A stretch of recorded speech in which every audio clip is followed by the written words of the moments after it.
Halo, selamat pagi anak-anak ibu yang terkasih. Apa kabarnya? Ibu berharap anak-anak tetap dalam keadaan sehat dan terus bersemangat untuk mengikuti pembelajaran hari ini. Kita bertemu kembali hari ini, subtema kedua, pengalamanku di sekolah, pembelajaran 4 dan 5, hari Jumat 21 Januari 2022. Baik anak-anak, sebelum memulai pembelajaran, kita berdoa terlebih dahulu, mohon berkat dari Tuhan, supaya kegiatan hari ini diberkati dan berjalan dengan lancar. Ibu mengajak anak-anak untuk konsentrasi, duduk yang baik, kita siapkan hati kita untuk berdoa. Dalam nama Bapa dan Putra dan Roh Kudus, amin. Selamat pagi Tuhan. Terima kasih atas segala berkat-Mu sepanjang malam tadi, sehingga kami dapat tidur dengan nyenyak. Dan pagi ini kami boleh bangun untuk mengikuti, menjalankan, dan melaksanakan kegiatan kami hari ini. Tuhan berkati kami agar kami dapat mengikuti pembelajaran jarak jauh hari ini dengan sungguh-sungguh, dengan penuh semangat. Sehingga kami mengerti, kami memahami materi yang diberikan hari ini. Dimuliakanlah nama-Mu Tuhan, kini dan sepanjang masa. Amin.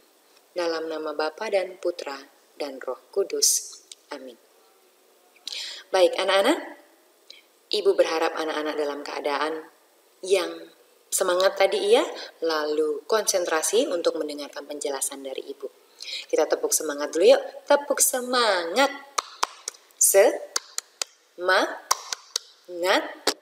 Semangat. Ibu berharap anak-anak tetap dalam keadaan semangat. Kita mulai sekarang ya. Tujuan pembelajaran yang akan kita capai hari ini, yang pertama, siswa, yaitu anak-anak, dapat mengenal contoh perilaku yang sesuai di sekolah. Contoh perilaku yang sesuai di sekolah yang sesuai dengan sila kedua Pancasila. Kemudian yang kedua, siswa dapat mengenal makna kata-kata indah dalam puisi.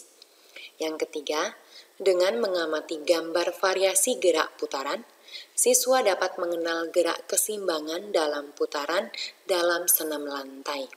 Yang keempat, mengenal satuan ukur sentimeter dan meter.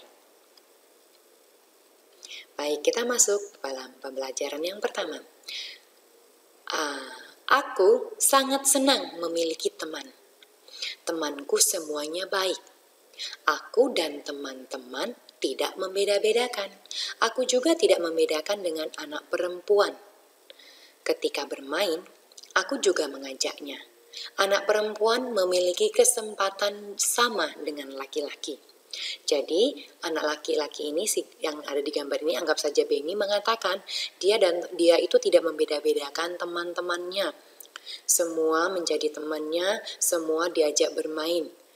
Baik dia laki-laki maupun dia perempuan, semuanya memiliki kesempatan yang sama. Nah anak-anak, sikap di atas yang ditunjukkan oleh teman kita ini adalah sikap yang sesuai dengan sila kedua Pancasila yang dilambangkan dengan rantai. Jadi dia tidak membeda-bedakan teman, semua teman memiliki kesempatan yang sama, tidak pilih-pilih teman, semua adalah teman. Jadi sikap seperti ini sesuai dengan sila kedua Pancasila. Sila kedua Pancasila yang berbunyi kemanusiaan yang adil dan beradab, yang dilambangkan dengan rantai. Rantai ini disusun atas gelang-gelang kecil. Jadi rantai yang tersusun itu menandakan hubungan manusia yang satu dengan yang lainnya. Jadi hubungan manusia ini saling membantu. Mata rantai yang berbentuk segi empat melambangkan laki-laki, sedangkan mata rantai yang berbentuk lingkaran adalah perempuan. Jadi dalam rantai ini ada dua bentuk lingkaran, ada yang bentuknya segi empat, yang ini, dan yang bentuknya lingkaran. Yang segi empat melambangkan laki-laki, sedangkan lingkaran melambangkan perempuan. Mata rantai yang saling berkait pun melambangkan satu sama lain dan perlu bersatu sehingga menjadi kuat seperti rantai. Jadi harus saling menghormati, saling bersatu supaya kuat seperti rantai, yaitu lambang sila kedua Pancasila. Nah, anak-anak, sekarang Ibu mau mengajak anak-anak mengenal contoh pengalaman sila kedua Pancasila. Yang pertama, tidak berbuat kasar kepada orang lain. Orang lain di sini yang dimaksud bisa teman kita di sekolah, bapak ibu guru, adik dan kakak, teman-teman yang ada di sekitar rumah, mama dan papa, semuanya. Jadi pengamalan sila kedua Pancasila ini tidak berbuat kasar kepada semua orang, kepada orang lain. Kemudian yang kedua, bersikap sopan kepada orang tua. Jadi kepada orang tua, kita harus memiliki sikap yang sopan. Orang tua di sini tidak hanya papa dan mama kita, tetapi orang yang lebih tua dari kita.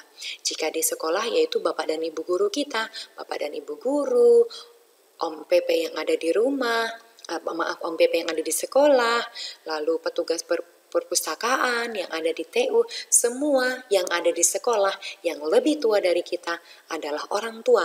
Kita pun harus bersikap yang sopan. Kemudian yang ketiga, membantu adik belajar. Ketika adiknya mengalami kesulitan, kita bantu. Kita saling membantu. Kemudian yang keempat, menolong teman yang kesulitan. Tidak hanya adik atau kakak kita yang kita tolong, kita bantu, tetapi teman yang mengalami kesulitan seperti gambar ini, temannya sedang jatuh jadi dibantu supaya bisa berdiri kembali dan lukanya diobati. Kemudian sikap berikutnya adalah membantu korban bencana alam. Seperti yang sering kita lakukan jika terjadi bencana alam di suatu daerah, maka kan kita tidak bisa datang ke sana. Kita akan menggunakan yang namanya koin atau sumbangan yang bisa ditransfer ke rekening sekolah atau dikumpulkan ke ibu guru. Nah, uang ini nanti akan disalurkan ke tempat mereka yang mengalami bencana alam. Inilah tadi contoh pengamalan sila kedua Pancasila. Mari kita terapkan dalam kehidupan kita ya anak-anak. Baik, sekarang Ibu mengajak anak untuk memperhatikan beberapa gambar berikut ini. Kita mau memberi centang sikap yang sesuai dengan sila kedua Pancasila. Gambar pertama, ada yang tahu gambar apa ini? Betul sekali, mereka sedang membersihkan halaman sekolah. Kita lihat gambarnya dulu ya. Kira-kira gambar ini sesuai dengan sila kedua Pancasila? Bekerja secara bergotong royong. Yang jelas sila kedua itu harus melambangkan keberadaban dan keadilan. Karena dikerjakan bersama maka adil ya, bekerja semua berarti dia melambangkan. Kemudian yang kedua, wow, apa ini ya? Seorang anak laki-laki sedang menunjuk teman perempuannya. Sepertinya dia sedang mengatakan bahwa hal yang tidak baik. Mungkin dia mengatakan, bukan aku yang melakukan, tapi dia. Sedangkan yang anak perempuan merasa tidak melakukannya. Berarti mungkin dia sedang menuduh temannya. Ini baik tidak? Sesuai tidak dengan sila kedua Pancasila? Tidak sesuai gambar ini. Kemudian yang ketiga, dua teman yang di depan ini berjalan. Dia tidak mau berjalan, ingin bermain bersama. Dia tidak mau bermain dengan temannya yang di belakang. Ibu Lili tidak tahu permasalahannya apa, tetapi dia memilih teman. Memilih teman itu tidak sesuai dengan sila kedua Pancasila. Ingat, berteman tuh dengan semuanya, tidak pilih-pilih. Kemudian yang keempat, membersihkan kelas. Ada yang menyapu, ada yang mengelap kaca. Membersihkan kelas dilakukan secara bergotong royong, adil semuanya melakukan. Berarti ini sesuai dengan sila kedua Pancasila. Kemudian yang kelima, belajar bersama di sekolah. Semuanya mendapat bagian, semuanya adil, mendapat bagian yang sama, berarti dia sesuai dengan sila kedua Pancasila. Jadi dari kelima gambar ini, manakah gambar bernomor berapa sajakah yang sesuai tadi? Ada gambar nomor 1, lalu nomor 3. Kemudian nomor 5. Itulah 3 gambar yang sesuai dengan sila kedua Pancasila. Mari juga kita terapkan dalam hidup kita menjadi sebuah kebiasaan bagi kita. Nah, anak-anak, Beni adalah anak yang pintar. Beni ditunjuk sekolah untuk mengikuti lomba tingkat nasional. Beni mengikuti lomba membaca puisi. Beni membaca puisi dengan tema alam. Puisinya berjudul Kunang-Kunang. Ini dia puisi yang akan dibaca oleh Beni. Dengarkan baik-baik ya. Kunang-Kunang, karya A.T. Mahmud. Kunang-kunang, hendak kemana? Kelap-kelip indah sekali, gemerlap bersinar, seperti bintang di malam hari. Kunang-kunang, terbang ke sini, ke tempatku singgah dahulu. Kemari, kemari, hinggaplah di telapak tanganku. Ini tadi puisi Kunang-Kunang karya A.T. Mahmud yang dibacakan oleh teman kita Beni. Nanti anak-anak baca lagi di rumah ya. Dibaca lagi, apresiasikan seperti membaca puisi.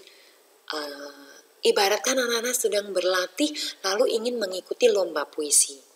Mungkin suatu hari anak-anak akan mengikuti lomba puisi, makanya sekarang kita berlatih dahulu. Hari ini boleh Mama mengajak anak-anak untuk membacanya di rumah, tetapi tidak usah divideokan dikirim ke sekolah.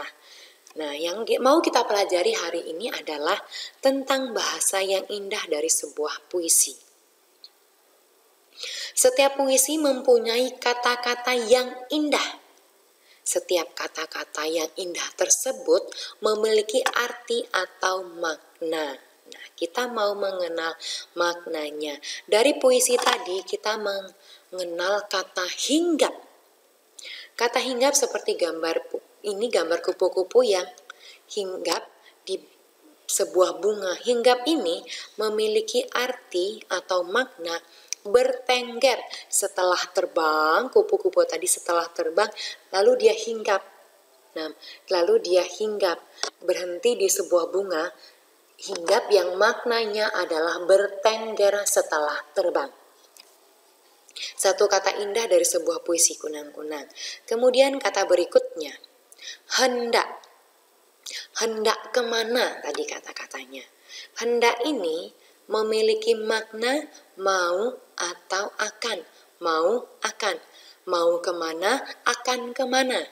Hendak memiliki makna mau dan akan. Kata berikutnya yang ada dalam puisi Kunang-Kunang adalah gemerlap. Seperti pada gambar ini, gambar lampu ini gemerlapan di malam hari. Seperti kunang-kunang tadi gemerlap di malam hari karena kunang-kunang memiliki cahaya. Cahaya ini hanya bisa terlihat ketika malam hari. Gemerlap memiliki makna berkilap-kilap atau berkilauan. Sama seperti lampu ini, berkilap-kilap, berkilauan, terlihat berkilauan. Kemudian makna berikutnya adalah bintang. Ini gambar bintang. Seperti bintang di langit katanya tadi. Bintang adalah maknanya benda langit yang bisa menghasilkan cahaya sendiri. Sama seperti kunang-kunang, kunang-kunang bisa menghasilkan cahaya sendiri. Makanya dia dikatakan seperti bintang di langit. Cahaya ini bisa kita lihat ketika malam hari. Kalau anak-anak melihat cahaya kelap-kelip berterbangan, itu adalah kunang-kunang. Siapa yang sudah pernah melihat kunang-kunang? Bu Lili sudah pernah loh.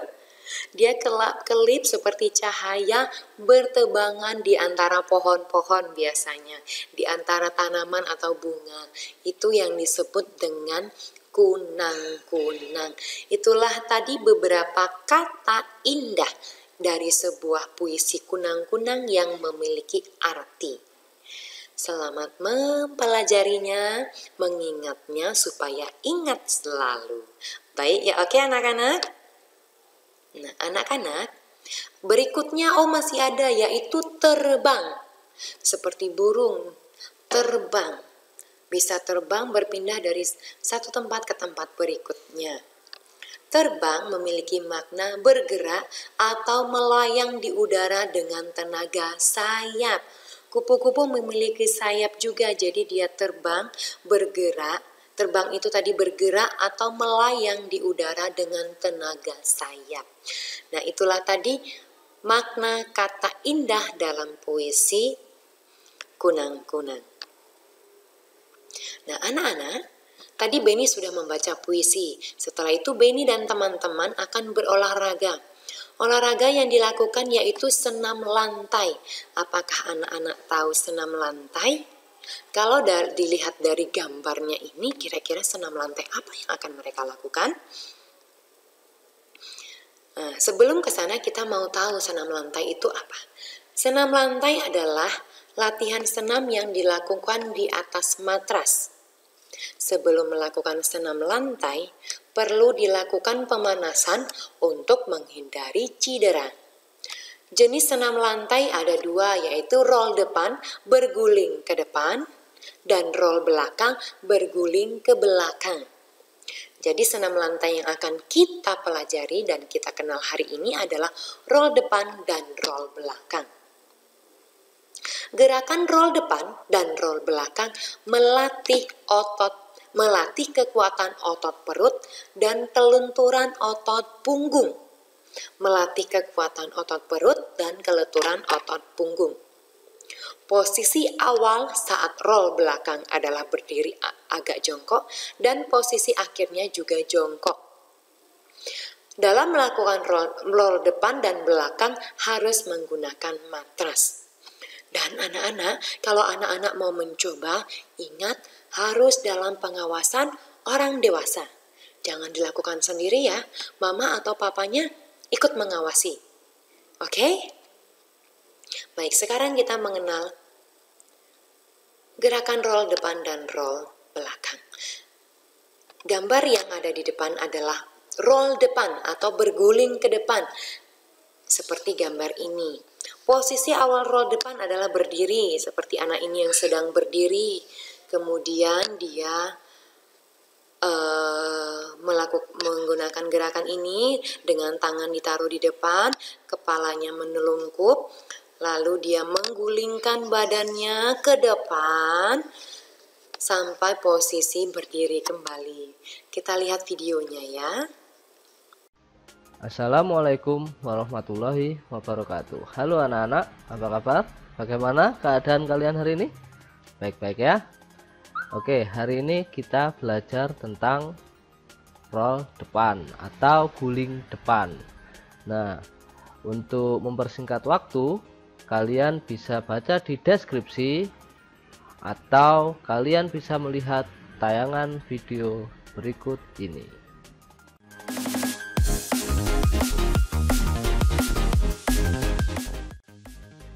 Oke, ini adalah gerakan roll depan atau guling depan. Jangan lupa menggunakan alas ya, supaya tidak sakit.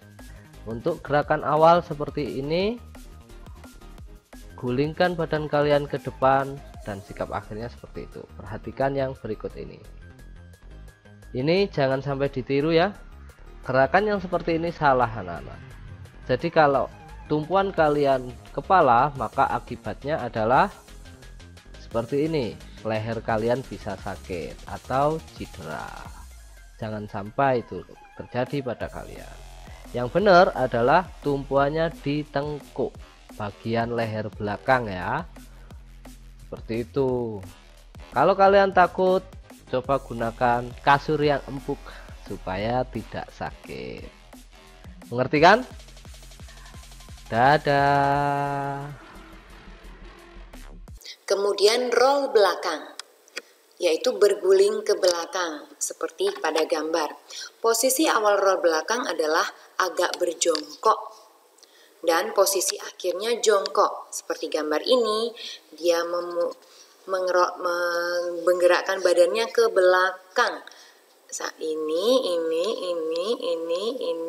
kemudian jongkok kembali. Mari kita lihat videonya. Assalamualaikum warahmatullahi wabarakatuh. Halo anak-anak, bagaimana kabar kalian hari ini? Baik-baik ya?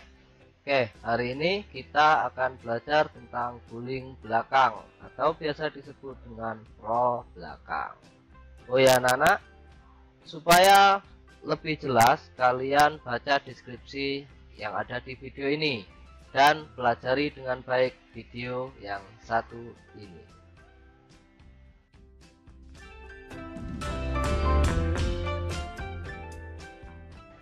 Seperti yang Bapak katakan tadi, kalian belajar tentang guling belakang. Guling belakang ini sangat mudah sekali dilakukan. Perhatikan ya videonya. Oke, perbedaannya dengan guling depan adalah arahnya yang ke belakang. Ada memang teknik kunci yang harus kalian perhatikan, yaitu gerakan kaki. Gerakan kaki seperti apa? Ya, seperti ini. Arahkan kaki kalian ke belakang, disertai dengan dorongan tangan juga ke belakang. Ingat, dorong kaki kalian ke belakang sekuat-kuatnya. Jangan takut karena ada kasur yang empuk sekali. Oke, ada contoh juga yang salah. Jangan pernah dilakukan karena ini akan mempersulit gerakan kalian, yaitu kaki yang ditekuk ke atas. Ingat, arahnya ke belakang bukan ke atas ya. Oke, sampai jumpa di pertemuan selanjutnya. Dadah.